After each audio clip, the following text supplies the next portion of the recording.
ఒకసారి ఆలోచన చేయండి. ఏమండి,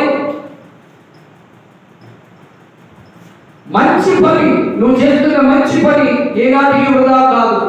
చెప్పగా ఆ తల్లి ఆ కుర్రాడికి గ్లాసు నీళ్ళకితే గ్లాసులు పాలించింది. ఎవరెత్తారా? బాబు యూనిఫామ్ చూసింది, బాబు చవటగా చూసింది, బాబు చేతులకు సంచుంది, బాబు అలసిపోయినాడు అని తల్లి ప్రేమతో గ్లాసులు పాలించింది. ఒక మంచి పని చేసింది. ఆ బిడ్డ ప్రాణాలు పోసినట్టుగా పోసింది. ఆ బిడ్డ పాలు తాగి డబ్బులు అంటున్నాడమ్మా, దీనికి కాబట్టి డబ్బులు పడతాం మాట వద్దునానా వద్దు బాబు, ఉచితంగానే ఆ మంచి పని, ఆ మంచి క్రియ వృధా అయిపోయిందా? అవలేదు. కారణం ఏమైంది? కొన్ని సంవత్సరాలకి ఆ తల్లికి బాధ్యత వస్తే హాస్పిటల్లో పెడితే, ఎవరు తీసుకెళ్ళి పెడితే, చివరికి బిల్లు కట్టుకునే స్థితిలో ఉంటే, అయ్యా బిల్లు కట్టలేదా తల్లి అంటుంటే, ఆ డాక్టర్ గారు అన్నాడమ్మా, ఒక గ్లాసు పాలు నీ హాస్పిటల్ బిల్ అంతా కట్టేసింది. ఎవరికి స్తోత్రం. అదే ఏంటి బాబు, ఒకప్పుడు మీ ఇంటి తలుపులు తట్టాను, అమ్మ గ్లాసులు మంచినీళ్ళు అంటే గ్లాసులు పాలించాలని నువ్వు చేసిన మంచి పని ఈరోజు నీ హాస్పిటల్ బిల్ అంతా పెట్టడానికి ఉపయోగపడిందంటే అతడే డాక్టర్. ఆ డాక్టర్ ఒక వైద్యం చేశాడు. ఆమె మంచి పని చేయకపోతే ఆ వైద్యం జరిగేదా? ఆ సహాయం కలిగేదా? కాబట్టి అందుకే ఏమంటున్నాడు యేసు ప్రభు, మనుషులు నీ సత్క్రియలు చూసి పరలోకమందున మీ తండ్రి మహిమ, మన మంచి క్రియలు అంటండి పరలోకమందున తండ్రికి మహిమ కలుగుతుందట. మరి మంచి పని చేయకపోతే మహిమ ఎలా కలిగి దేవుడికి? మరి ఎగిరి చేయడం, మంచి పని చేయడానికి ఇష్టపడాలా, మేలు చేయడానికి ఇష్టపడాలా? ఈ జమాన పోరాటాలలో ప్రజలు మారాలని ప్రతి బుధవారం ఈ కల్వరి కృప ప్రార్థన మందిరంలో ఉపవాస ప్రార్థన ప్రారంభించారు కనుక ఈ మంచి పని చేయడానికి ప్రతి ఒక్కరు నడుము కట్టుకొని మాట్లాడి ప్రార్థన చేయాలా. ఇది ఒక మంచి పని, దేవునికి ఇష్టమైన పని, మనుషులు క్షేమం కోసం చేసే ప్రార్థన పని.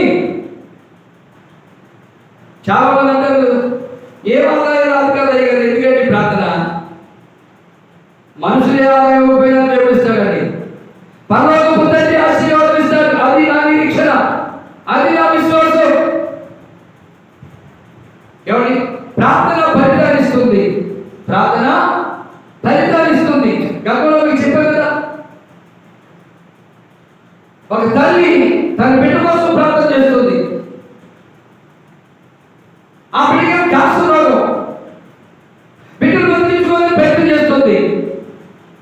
ఆమె ప్రభువుకు విశ్వాసం ఉంటుంది కనుక ప్రార్థన, ప్రభువా ఈ నా బిడ్డకు వైద్యం చేయించాలంటే ఇతర రాష్ట్రంలో వచ్చి డాక్టర్ ఉన్నాడంట, ఆ డాక్టర్ దగ్గరికి నేను వెళ్ళాలంటే నా దగ్గర డబ్బులు లేవు,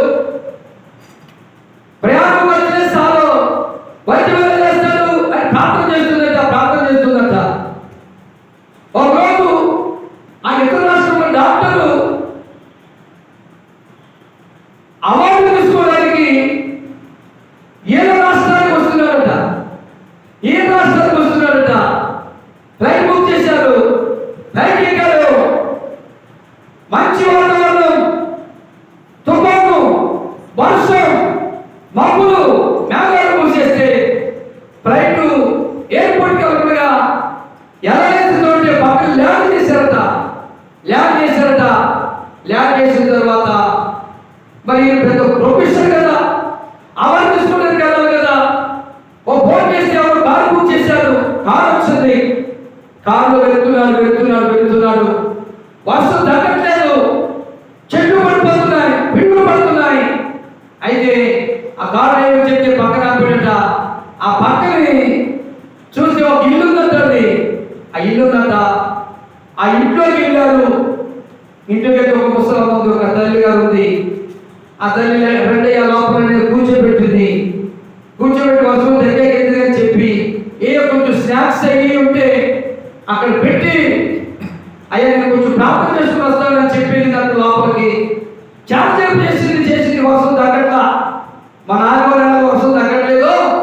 ఎక్కువ చెప్పడానికి అవకాశం ఇచ్చేది దేవుడు. అలాగే వస్తుంది కంటే ఎక్కువ చెప్పి ప్రార్థన చేస్తుంది. ఏం చేస్తుంది అని ఆ డాక్టర్ ప్రొఫెసర్ గారిని చూస్తే మా గురించి ప్రార్థన చేస్తుందట. సరే కూర్చున్నాడు, ప్రార్థన గురించి వచ్చింది. ఏం చేస్తున్నావు? మా లోపలికి వచ్చేపటి ప్రార్థన చేస్తున్నా. ఎందుకు? దేవుడు మీ ప్రార్థన ఆలకిస్తాడా? ఆలకిస్తాడయ్యా. మీ ప్రార్థన జవాబు ఇస్తాడా? ఇస్తాడయ్యా. ఏమి ఇచ్చాడు జవాబు? ఏం ఆలకించాడు అంటున్నాడు. అలాగా అనదయ్యా, అనదయ్యా. అసలు దేని కొరకు ప్రార్థన చేస్తున్నావు అన్నాడు. అయ్యా, నాకు ఒక కొడుకు పుట్టాడు, ఎదుగుతున్నాడుగా, తన క్యాన్సర్ రోగం వచ్చింది. క్యాన్సర్ రోగం వచ్చింది. ఇక్కడ చూపించారు కానీ వాళ్ళు ఇతర రాష్ట్రంలో ఒక డాక్టర్ ఉన్నాడని చెప్పారు. ఆ డాక్టర్ దగ్గరికి వెళ్ళాలంటే నేను పేద తల్లిని, డబ్బు లేదు, ఎంతకి డబ్బు లేదు, అంత దూరం వెళ్ళాలంటే.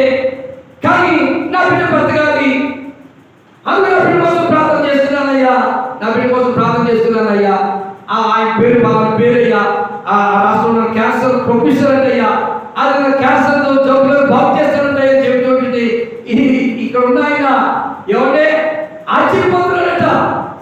ఆ క్యాన్సర్ ప్రొఫెసర్ ఈయన, ఆ స్పెషలిస్ట్ ఈయన, ఆ పేరు కలిగిన ఈయన. అప్పుడు అమ్మా అని దండం పెట్టి, అమ్మా దేవుడు నీ ప్రార్థన విన్నాడమ్మా. అయ్యా విన్నాడా? విన్నాడయ్యా, విన్నాడమ్మా. ఎలా చెప్తున్నారయ్యా? ఆ డాక్టర్ నేనే, ఆ డాక్టర్నే నేనే, నీ కోసమే నీ ప్రార్థనకి దేవుడు ప్రయత్నంగా తుఫాను పుట్టించాడు, పక్కన ల్యాండ్ చేశాడు, కాళ్ళు వెళ్తున్నా కాళ్ళు కూడా చెట్టు విట్టు పడి చేశాడు, నీ ఇంటికి నన్ను తీసుకొచ్చాడు నీ దేవుడు. చెప్పగలమా? ప్రార్థన పరిస్థితి లేదా? నీ దేవుడు నీ ప్రార్థన ఆలకించి ఇతర రాష్ట్రాలుగా నీ దగ్గరికి ఆ డాక్టర్ నన్ను తీసుకొచ్చాడు. నీ కుమారుడు నేను వైద్యం చేస్తానని అతనికి వైద్యం చేసేట కుమారుడు బతికేట. దేవుని స్తోత్రం. ప్రార్థన వ్యర్థమవుతాం, ప్రార్థన వృధా కాదు. ప్రార్థనా శక్తి నాకు కావాలయ్యా.